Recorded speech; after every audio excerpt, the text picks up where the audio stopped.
There are two parts to this makeup tutorial. The first part is doing age makeup, and the second part is getting hit by a reindeer, because this is being posted on Christmas Eve.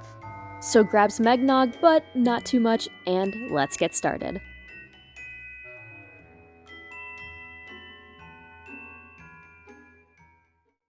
For the base of this makeup, we're going to use some red blush. Put this onto your chin, underneath your cheekbones, do this on both sides, and because this is an aged makeup look, it's going to be slightly lower than where your cheekbone is.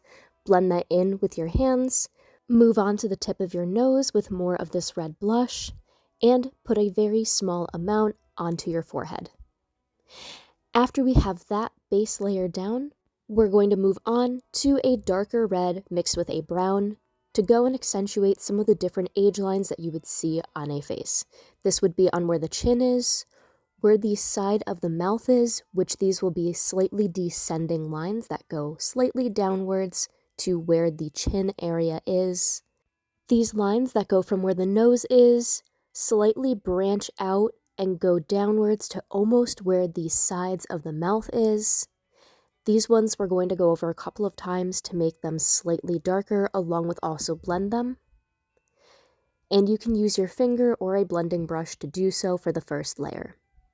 You don't want to make these too intense, but it should be darker for where the actual nose is in comparison to where the mouth is. Now, let's go back to the lips. We're going to add some small lines that go upwards along with downwards along the lips, and also lines that descend down to where the side of the mouth is to the chin. We're also going to add these lines that are where the eyebrows are, some of these lines that go across on the forehead. We don't want to make these too intense, we just only want a very slight bit of a shadow here. Blend these with your hand, add a couple of more, and let's go over to our eyes now. We're going to add lines that are going downwards to make it look like we have kind of these bags around our eyes. And we're going to put some small lines where the nose is, along with also a couple that are across where the bridge of the nose is. These shouldn't be too dark, but they should be slightly visible. You can always blend them with your finger as well, or you can use a lighter shade of cosmetic. At the edges of our eyes, we're going to put some crow's feet. These are lines that extend from the corner of the eye outwards. And I'm putting 3 to 4 on each side. They don't need to be even.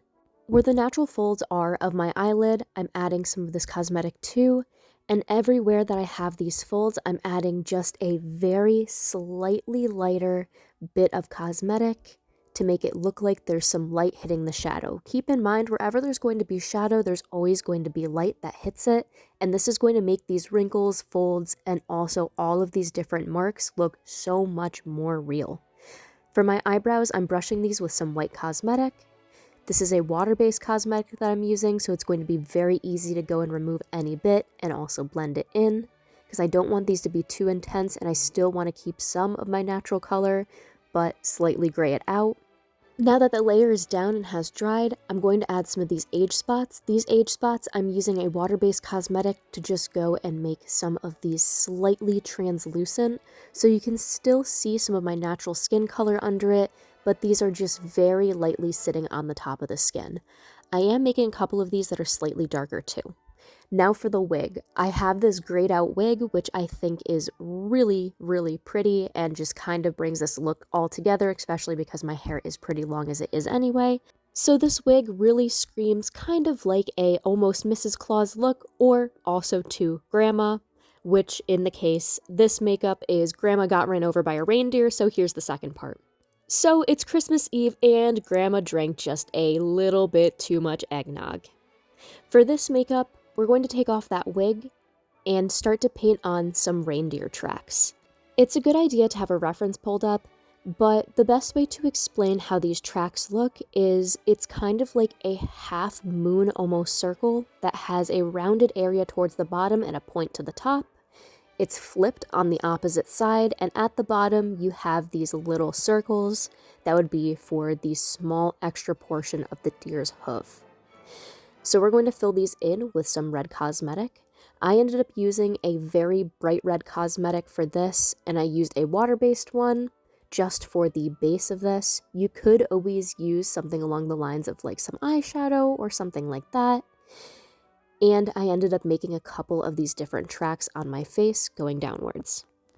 My face is pretty small, so I would only think that I'd have anywhere between 2 or 3 of these tracks that would be on my face if an actual reindeer did, say, run over my head.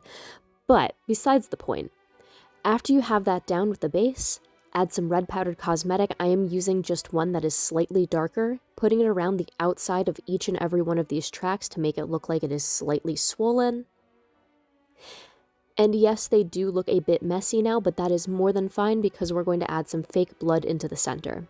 I'm starting off with a water-based, almost syrup-like type of fake blood for the base. And I did end up going and transitioning over to some alcohol-based fake blood after, just to make everything drip a bit and also make it look like there were some coagulated areas of the blood. I'm putting some of this into each and every portion of the tracks here. Some of my hair did get mixed up and everything, but that's fine because I did actually mix the wig partially after the fact, so any bit of natural hair that was covered in fake blood was fine too. And as I'm blending this out, I did end up using a bit of water a little bit later on, just because this stuff is pretty sticky and it is a syrup-based fake blood, so it doesn't really want to run too much unless you add a bit of water to it and water it down and water it back. As I was applying this, I was mixing it with the base cosmetic, spreading out these tracks partially, but not too much, just because I wanted to keep the natural, normal shape of what was already down. And after I had this base down, then I went to the alcohol-based fake blood, and you can see this stuff does run pretty well. And I tried to keep this away from my eye as much as I possibly could and not really have it run a ton because this stuff you don't want to get into your eyes. So as I was adding this, I made sure that if it was on the upper portion, it wasn't going to run a bunch. I only wanted a very small amount there, but at the sides, I wanted to run down a pretty good amount. So here's what it's looking like so far. Then I went back with more of this syrup-based fake blood, so if it dripped down into where my mouth area was after I applied some water with it and mixed it all together, then I wouldn't have an issue of it getting into my mouth because the stuff that I am using is food safe, which is great and easy to use for a lot of different areas of the body, but mainly around the mouth area. So as I let that drip, you can see a small bit of it went into my mouth and I wasn't too concerned because it is on the sweeter side. Finishing off the look, I had the wig back on. I also had this hat too, and some of the hair mixed in with the fake blood at the side, which really made this look grody. Put on a pair of my old red glasses, figured out how it was going to fully sit, situated a bit better, and here was the final look. Thank you all so much for watching. Happy holidays. Don't drink too much eggnog tonight, and here is the makeup removal. Now, one of my favorite parts about doing the makeup is always just taking it off. It can be so incredibly satisfying. I hope you enjoyed this video. I'll see you next time. There's more tutorials and also videos that are over on my profile. Have a good one, happy holidays, and take care.